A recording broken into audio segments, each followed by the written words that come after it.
आइए खबरों में आगे बढ़ते हैं। शबरीमला में सोने की चोरी के मामले में प्रवर्तन निदेशालय यानी ईडी ने 3 राज्यों में तलाशी अभियान चलाया है। आधिकारिक सूत्रों के अनुसार केरल, कर्नाटक और तमिलनाडु में कुल 21 ठिकानों पर धन शोधन निवारण अधिनियम यानी पीएमएलए के तहत छापेमारी की गई है।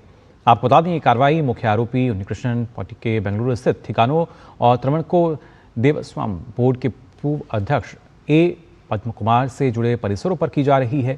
ईडी ने हाल ही में केरल पुलिस की एफआईआर के आधार पर पीएमएलए में मामला दर्ज किया था। राजनीतिक रूप से संवेदनशील मामला पहले से ही केरल हाईकोर्ट की निगरानी में राज्य की विशेष जांच टीम यानी एसआईटी द्वारा जांचा जा रहा है। ये जांच कई अनियमितताओं से संबंधित है, जिनमें आधिकारिक कदाचार, प्रशासनिक चूक और भगवान अयप्पा मंदिर की विभिन्न कलाकृतियों में सोना चोरी करने की आपराधिक साजिश शामिल है। तो इस मामले की अगर बात की जाए, ईडी की जो कार्रवाई है वो यहाँ नजर आ रही है। 3 राज्यों में बताया जा रहा है 21 जगह जो छापेमारी है वो की गई है। शबरीमला सोना चोरी ये पूरा मामला केरल, कर्नाटक और तमिलनाडु में पीएमएलए के तहत जो छापेमारी है फिलहाल ईडी कर रही है। और खासतौर से मुख्य आरोपी उन्नीकृष्णन के बेंगलुरु स्थित ठिकानों पर जो तलाशी है वो लगातार ली जा रही है। साथ ही आपको बता दें, इस खबर पर और जानकारी के लिए हमारे संवाददाता नीरज सिंह हमारे साथ जुड़ चुके हैं। नीरज, जानना चाहेंगे आपसे, करीब 3 राज्यों में 21 जगहों पर छापेमारी की जा रही है ईडी द्वारा, और क्या ताज़ा जानकारी इस मामले को लेकर?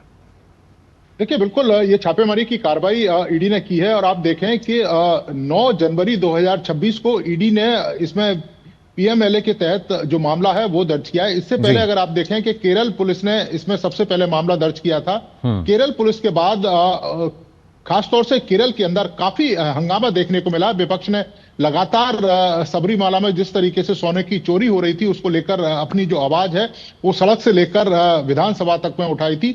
उसके बाद केरल हाईकोर्ट में मामला गया और केरल हाईकोर्ट के दिशा निर्देशों पर एक एसआईटी भी बनाई गई थी। और अभी तक अगर आप देखें कि 11 लोगों को अभी तक इस पूरे मामले में गिरफ्तार किया गया है। ये पूरा का पूरा एक नेक्सस था और किस तरीके से 30 किलो से ज्यादा जो सोना है वो एक तरीके से आप देखें कि धीरे धीरे मंदिर और उसके परिसर से बाहर निकाल लिया गया और उसकी जगह जो आर्टिफिशियल सोना है वो रख दिया गया।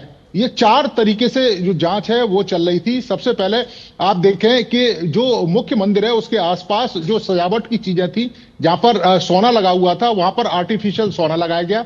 दूसरा जो मामला है वो जो भगवान अयप्पा का जो मंदिर है उनके जो द्वार रक्षक हैं उनकी जो मूर्तियां थी उस पर से सोने की परत हटाने का मामला था। एक मंदिर का जो सोने का गेट है उस गेट को चेंज करके आर्टिफिशियल गेट लगाने की बात थी। दूसरा एक सोने का गेट था, उसकी सोने की परतें हटाकर उसकी जगह दूसरी जो आर्टिफिशियल सोना है या उससे मिलती जुलती जो चीजें हैं वो लगाने की बात थी। इसमें हुआ यह था कि जो मंदिर से जुड़े हुए जो लोग थे, इसके अलावा प्राइवेट प्लेयर और कुछ ज्वेलरी चलाने वाले या ज्वेलरी शॉप के जो मालिक हैं वो इस पूरे खेल में शामिल थे। इस सोने को ले जाकर चेन्नई स्थित कुछ ज्वेलर्स हैं वहां पर इसको चेंज किया गया। ऐसी जो जानकारियां हैं वो निकल कर भी आई हैं। इसके साथ साथ ही जो ईडी ने छापेमारी की कार्रवाई की है उसमें कई सारे डिजिटल साक्ष्य, कई सारे दस्तावेज ईडी ने बरामद किए हैं और ईडी का ये कहना है कि अनियमितताओं का दूसरा मामला भी इससे जुड़ा हो सकता है। तो ये एक बड़ी कह सकते हैं कि खबर है,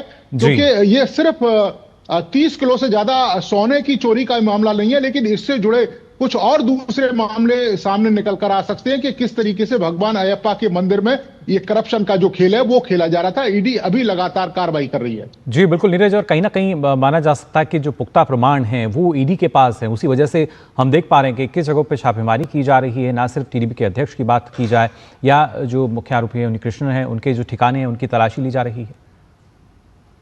देखिए, बिल्कुल ईडी के पास साक्ष्य है और ईडी का ये कहना है कि उनके पास जो साक्ष्य है के आधार पर ईडी ने अपनी जो कार्रवाई है वो की है। किस जगहों पर छापेमारी की जो कार्रवाई है वो लगातार ईडी के द्वारा की जा रही है। और इससे पहले आप देखें कि 9 जनवरी को जब ईडी ने इस पूरे मामले में केस दर्ज किया था उसके बाद कई सारे वो निकलकर ईडी के सामने आए थे। उन्हीं साक्ष्यों को पुख्ता करने के बाद ये छापेमारी की कार्रवाई की जा रही है। और ईडी का यह भी कहना है कि यह सिर्फ सोने से ही जुड़ा मामला नहीं है। सबरीमाला और भगवान अयप्पा के मंदिर में करप्शन के दूसरे मामले भी निकलकर सामने आए हैं। आने वाले समय में ईडी उनका खुलासा भी करेगी, क्योंकि ईडी का यह कहना है कि जब छापेमारी की कार्रवाई की गई थी तो कई सारे दस्तावेज इस तरीके के मिले जो करप्शन के दूसरे खेलों को भी बता रहे हैं। तो निश्चित तौर पर यह बड़ा मामला है और ईडी का कहना है कि परत दर परत ये करप्शन का जितना भी खेल खेला जा रहा है उसकी सारी परतों को खोला जाएगा और जो चेहरे इस करप्शन के पीछे हैं उन चेहरों को सामने ईडी लेकर आएगी। जी बिल्कुल, और खासतौर से क्योंकि जब आज जो कार्रवाई की जा रही है ईडी की, क्या माना जाए, एसआईटी ने जो जांच की अब तक करीब 11 जो लोग हैं उनको गिरफ्तार किया गया है, और भी जो संख्या है अब वो बढ़ती हुई नजर आ सकती है इसमें।